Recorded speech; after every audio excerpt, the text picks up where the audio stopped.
Welcome to another edition of 42 Straight Years In, Volume 2, Part 8. Here's my crackhead update. I got up early this morning, sitting drinking me a cup of coffee. I know it's a lot of birds be outside early in the morning feeding. I heard somebody making a crow sound, because there's some crows in this area. I just kept hearing cow. I said, what the hell is that? I went outside, and here's a fucker standing in the yard, and all he was saying, cow. I walked up, I said, say, man, you okay? I said, you must be high as a motherfucker. He said, no, man, I'm just talking to my family. He said, that's Robert, that's Sue, and that's Betty Boo right there. I said, Betty Boo? He said, yeah, that's my ex-wife with a big head ass. Man, this is my family right here. I said, man, you must be high as a motherfucker. He said, man, you look like you got something, man. You got any product? I said, no, man, I don't fuck around. He said, come on, man, I can tell, man, you got some motherfucking crack somewhere. I said, no, I ain't got no crack. He said, I ain't got but $4. I said, damn, what happened to your shoes? I said, I don't know, man. Some of them boys down the way got my shoes, man. I said, how this man gonna walk on this hot ass fucking concrete barefoot? And he said, I got $4. I'll give you the rest of the money when I get my check. I say, shit. Tell Betty Boo and Robert and all them other motherfuckers, that your family is. Tell them to go to the bird bank and get you some goddamn money. He said, man, you talk like you high as a motherfucker. He said, man, let me get the fuck out around you before you run me crazy, man. That's bullshit. He walked on away. I said, boy, they don't never stop. All right, y'all. I got my shank ready to ride at a moment's notice. Let's ride, y'all. I'm going to go to the Ramee Unit. We had this guy, man, he'd always be sad as hell. So I'd be going to the law library when time permit, always trying to find something I can file on my case, because back in the day, you could file as many habeas corpus as you wanted. They had the writ abuse and the Anti-Terrorist Act where you could only file one time on your case. Back then, you could file 100 writ of habeas corpus if that's what it took to get the case overturned. And they would hear them every time. Anyway, this guy would see me go to the law library. And he came sit and talk to me one day. He said, man, I'm in here for nothing, man. I ain't did shit, man. He was in one hole with me. Me and him talk a little bit. He from Dallas. We talk a little bit about Dallas. But me and him wasn't no hangout buddies.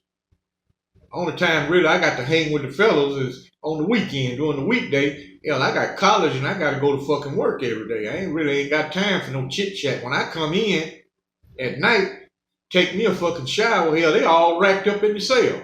And Billington opened my door and let me go in the cell. Because at night at Ramsey, they lock the cell doors, even though you can unlock, go in and out of your cell when you wanted to. But at night, they come by and lock all the doors with a big ass fucking key and slide this steel ball over the top where you can't open your door. But anyway, me and him was talking. And one day we was out working, man. And he just said, he stopped. He said, oh, Lord, can I speak to you for a minute? Oh, Lord say, approach, nigga. He said, oh, Lord, I got to talk to you about something. It's real personal. He said, hell, I'm God. Hell, tell me what's on your goddamn mind. Yeah, I can handle all your problems. I'm the one put your ass in here for robbing them damn people. He said, that's what I want to talk to you about, oh, Lord. He said, I ain't robbed no damn body. He said, you motherfucking police just picked me up and charged me with this motherfucking robbery because I didn't tell them who did rob the man. Hell, I don't know every fucking person in Dallas. Oh, Lord looked at him and said, I tell you what.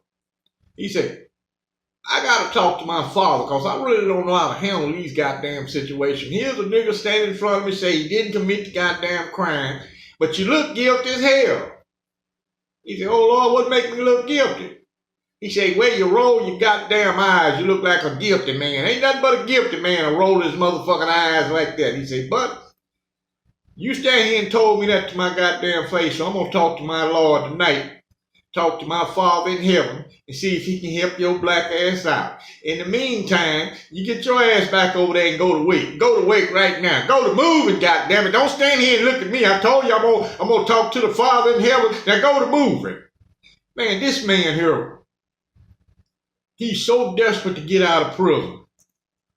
He would ask anybody for their legal papers. Man, let me see your appeal brief. Let me see this habeas corpus.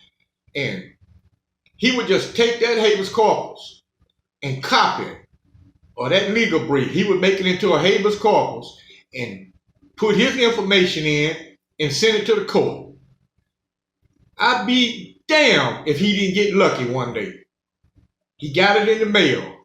Prosecution order dismissed. What it was, back in the day, they had what they call fundamental defective indictment. Now you can't even use that trick. If you don't object to the indictment, you don't preserve the error. So you stuck with that motherfucker. Back then, it was a fundamental error. You could file on it at any time. They took the last sentence off of it and cut his ass loose. And he would file, he'd ask anybody, hey man, let me see your legal papers. And he'd copy the shit down. He'd want to draft it for whatever ground or error that lawyer raised in your case, he'll raise it in his case. Search and seize, I don't give a damn what it is. He'll put it on the writ. And he finally got the right fucking ground. So when they took him on the chain that morning, I couldn't wait to get to talk to old Lord.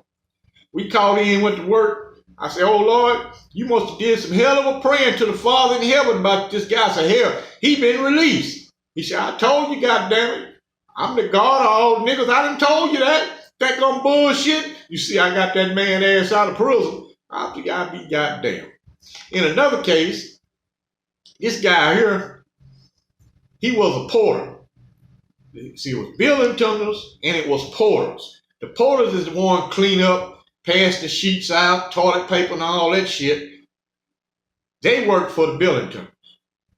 Had this one porter every day. He get him a little property bag with his photo albums and shit. He'll go stand by the gate that leads up to the front office. And he'd ask every guard going by, please take me home with you.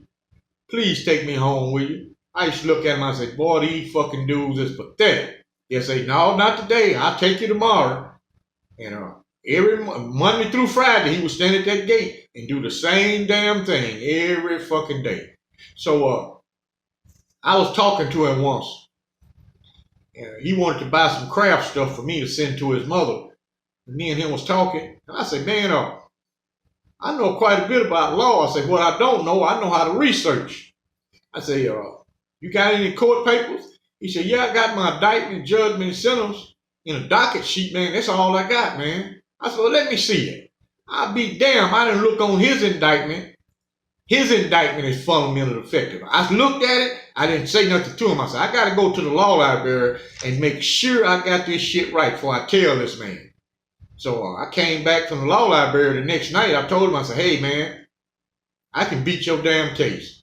Please, man, don't lie to me like that. Please, man. I want to go home so bad. So I went and got his legal papers. I went in the cell and typed up a writ of habeas corpus. Under Texas law, it's Article 1107 of the Texas Code of Criminal Procedure. So I filed it for him. We mailed it to Fort Worth. I be damned. The judge agreed. All the allegations is true and recommended that relief be granted. Same way, guy got a life sentence. Prosecution is ordered dismissed. They cut him loose. And man, he swore he was gonna write me and all this shit. I ain't never heard from the son bitch again. Never heard from him again. But I ain't never expecting. I learned through the years, don't expect nothing. If I can't do it myself, especially when my mother was alive, I know it was gonna get dead. But if I couldn't do nothing for myself, I didn't expect nothing from no other fucking convict, because the majority of them is full of shit. They're gonna tell you exactly what you want to hear. You guys gotta watch out for this entrapment by impregnation. A lot of these chicks will get pregnant intentionally just to entrap you. And if you got money, even if you don't have money, She basically got you fucked off for 18 fucking years.